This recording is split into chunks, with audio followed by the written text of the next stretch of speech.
Jan Production Beats.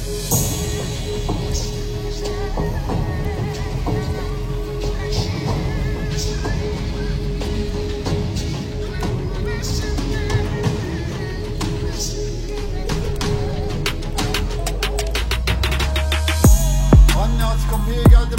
Bakma öyle gözlerime, ben her şeyi yendim.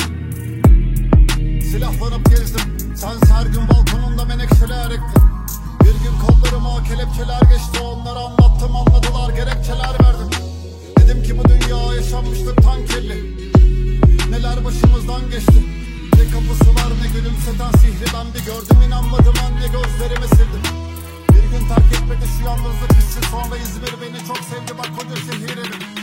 Her gün kapımdaydı o çok korktuğum benim. Bir kaldırım kenarında donup buz tutan gördüm. Bir kabusla her şey kaçıp kurtulan döndüm. Anne o arkadaşım uyuşturucudan öldü. Sandık hayat sanki masal gibi, masal gibi. Sonra dedim müzik yasal gibi, yasal gibi. Ne önemli bilmem, masam değil, kasam değil. Bir gerçek var anne, yalan değil, deva değil. Ben de bir gün sordum nedir yurdum yerim. Hiçbir şeye faydası yok olsa dört yanımız deniz. Bir yandan da baksan kim yaralı değil. Bir gün kusamadığım içimden şu boşluklu zehirim. Anne bugün hava kasvet. Ne çok giden olmuş öyle dört tanımız hasret. Gidenleri yad et. Ben güneşler biriktirdim ceplerimde halen. Artık karanlığın çözüldü bak sırrı bugün hep bezizdi sofram. Bak temizdi hanem. Anne bugün hava kasvet. Anne bugün hava kasvet.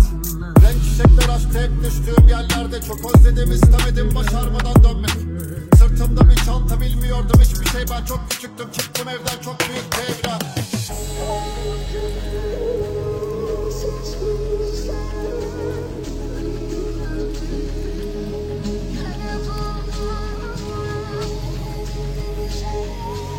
Jan Production Beats.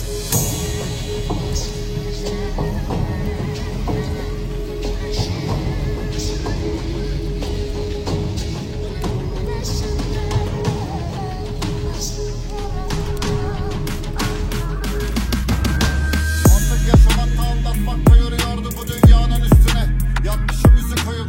Kalk gidelim dedim yok dediler, üşüyordum. Sanki şu gökyüzü hep üstümüzü örtüyor. Ölüm gözlerimi görüyor. Ben de onu hep bir döngü biliyorum. Başladığım yerde sonu. Anne insan deli dolu. Çünkü bir yaşamı var ve çığ gibi bir korkusu. Ancak hiçbir zaman konuşmadık bunu. Sana hep bir mutlu senaryoda gözükmenin oyunu. Aldı paylaşımı elimizden ara koydu. Aslında dayanışmak daha güzel, daha sonsuz. Sonra uzuyordu yollar. Bir şeyleri başarmak mı, üzülmüyor olmak. Senin de kalbin kırık görüyordum çoktan. Anne aşkı böyle öğretmiyor müfredat. Bir cebimde bıçak, bir cebimde kitap. Bir bak korudum ben kendimi hep midir 3-5 yara. Gül bunlara biz kazandık bak önümüz bahar. Tüm bunların yanında düzgün insan olmak. Hep onurlu kalmak. Anne bunlar olacak. Hep sırtında duman bir de bize borçlu zaman. Bir çatının altındayız. Kara gün kararıp kalmaz yok dönülmez yollar. Bak yeni bir sabah. Anne bugün hava kasvet. Ne çok giden olmuş öyle dört yanımız hasret. Gidenleri yani ben güneşler biriktirdim ceplerimde halen. Artık karanlığın çözüldü bak sırrı bugün hep rezildi sofram. Bak temizdi hanem. Anne bugün hava kasvet. Anne bugün hava kasvet. Renk çiçekler açtı hep düştüğüm yerlerde. Çok özledim istemedim başarmadan dönmek. Sırtımda bir çanta bilmiyordum hiçbir şey. Ben çok küçüktüm çıktım evden çok büyük